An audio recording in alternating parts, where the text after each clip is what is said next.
The small, isolated village of Ravenwood had always been known for its secrets.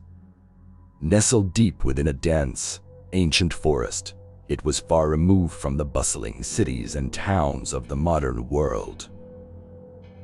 Few outsiders ventured into Ravenwood, and those who did often left with a sense of unease, as though the very trees themselves whispered unsettling truths to them. It was on a chilly autumn evening that David, a curious young man with a penchant for the mysterious, arrived in Ravenwood. He had heard whispers about the village and its enigmatic inhabitants for years, and he couldn't resist the allure of exploring the secrets hidden beneath the thick canopy of trees. Armed with little more than a backpack and an insatiable curiosity, he set out on his journey. As David entered the village, he couldn't help but notice the peculiar silence that hung in the air, broken only by the distant howls of wolves. The village appeared to be deserted, its houses shrouded in darkness. He had expected to encounter at least a few locals, but it seemed as though the entire village had vanished. His attention was drawn to a narrow path that led deeper into the forest, where faint, flickering lights danced like fireflies. Unable to resist the urge to explore, David followed the path as it wound through the dense undergrowth, the trees seeming to close in around him. After what felt like hours, David emerged into a small clearing bathed in an eerie red light. His breath caught in his throat as he looked up and saw the moon, a massive, crimson orb hanging low in the sky. It was a blood moon, a rare celestial event rumored to hold great significance among the villagers of Ravenwood. In the center of the clearing stood a circle of stones, each one marked with strange symbols that seemed to pulse with an otherworldly energy. At the center of the circle, a fire burned, its flames a deep shade of red.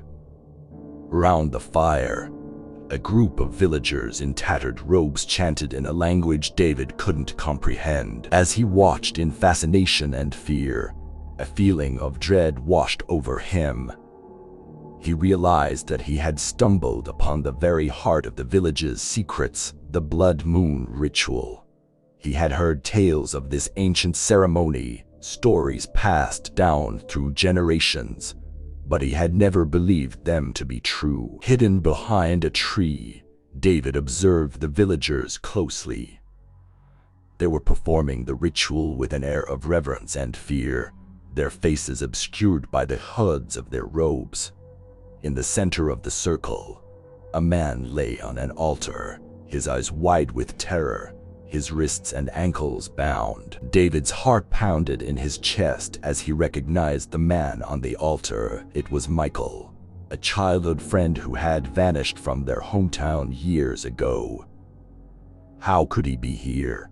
And why was he the focal point of this sinister ceremony? The chanting of the villagers grew louder, their voices trembling with anticipation.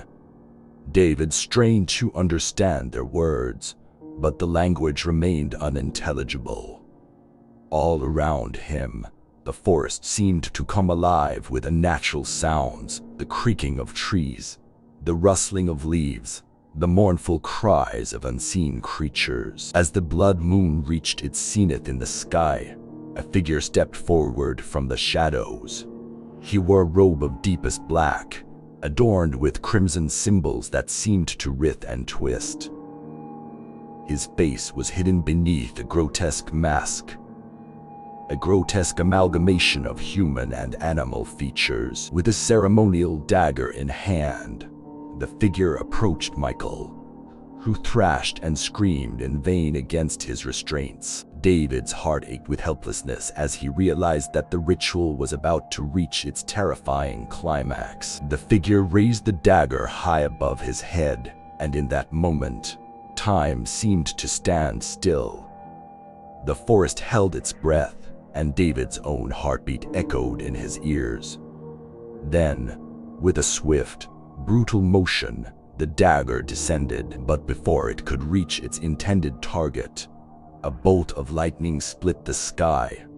illuminating the clearing with blinding brilliance. Thunder rumbled through the forest, drowning out the villagers' chants. The figure with the dagger stumbled back, his mask slipping from his face to reveal a look of pure horror. In the midst of the chaos, David acted on instinct. He rushed forward, knocking the dagger from the figure's hand, and freed Michael from his restraints.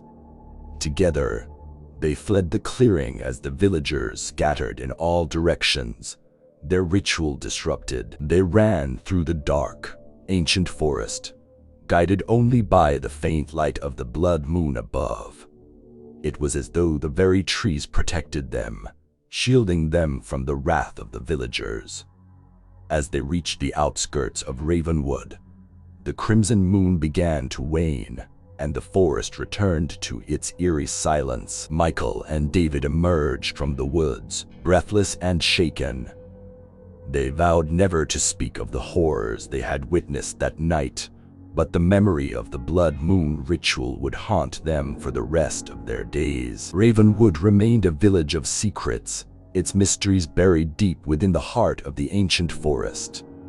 David had uncovered one of those secrets, but he knew there were many more that would forever remain hidden beneath the watchful gaze of the blood moon.